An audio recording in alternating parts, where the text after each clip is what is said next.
Does the Quran have a perfect oral tradition that preserves the Quran and can be traced back to Muhammad? Well, this is the question answered by Quran manuscript expert Dr. Keith E. Small.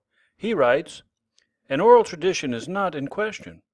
What is contested, however, is how complete and strong this tradition was to preserve the specific pronunciation of the text as it was received.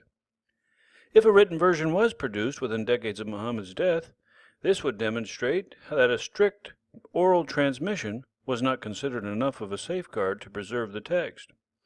The manuscript evidence best supports a view that an oral tradition of the specific pronunciation of the text was never strong enough to unify the earliest Muslim community on one standard recitation of the text. The mechanics and systems were not in place to establish and maintain an indisputable precise oral pronunciation of the ambiguous text of the Quran. The textual mechanics were not in place in that there were multiple authoritative texts after Muhammad's death, which would have each required a separate oral tradition. Otherwise, a written redaction, like the one attributed to Uthman, would not have been needed. Uthman's collection, being an exercise to limit written variety of the text, was also as much a deliberate effort to limit oral recitation to a single written version of the text.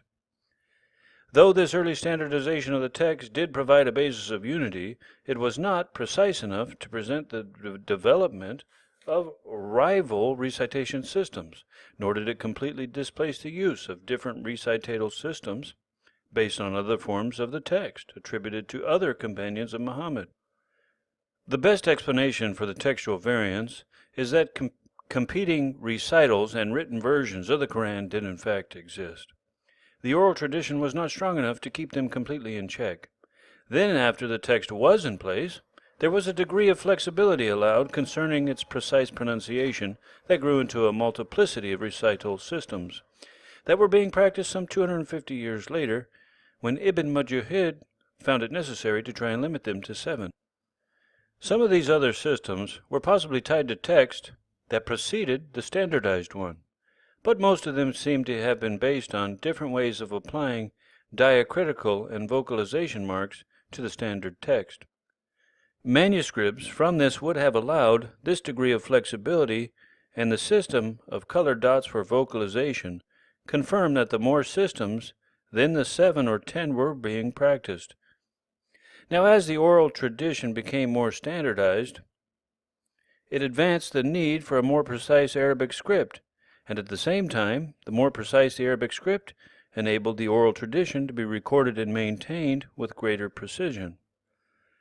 This oral transmission is not a separate parallel transmission that has been kept separate and pristine from the written transmission throughout the Quran's history. Rather, the various oral recitation systems have always arisen from the written text and the ambiguities allowed by its basic form. Now, arguments that say that this is a fabrication cannot be maintained because there are manuscripts that preserve distinctive readings of the Quran. Also, there is a lack of evidence that the survival of one form of recitation can be traced directly back to Muhammad. Now, political and religious motives may have been sufficient reasons for the people to abuse a recitation that did not serve their sectarian purposes, but a more sufficient reason would be the defective character of the Arabic script.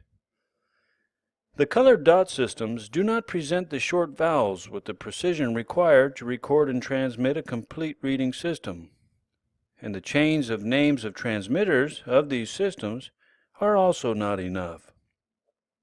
See, the growth represented by the development of the 8 eventual versions of the 10 recitation systems occurred when the script was already developed enough to contain and preserve a precise recitation of the text. If there was this amount of flexibility and growth with such a system in place, there could have been no guarantee strong enough to prevent similar growth of reading systems before such a system was invented. Now, though an extensive oral tradition has been claimed for the Quran, it was never strong enough to guard one precise form of pronunciation, and the oral traditions that have existed have always been tied to particular versions of the written text, especially after improvements were added to the text to make it more precise. Thanks for watching. Please post your questions and comments below.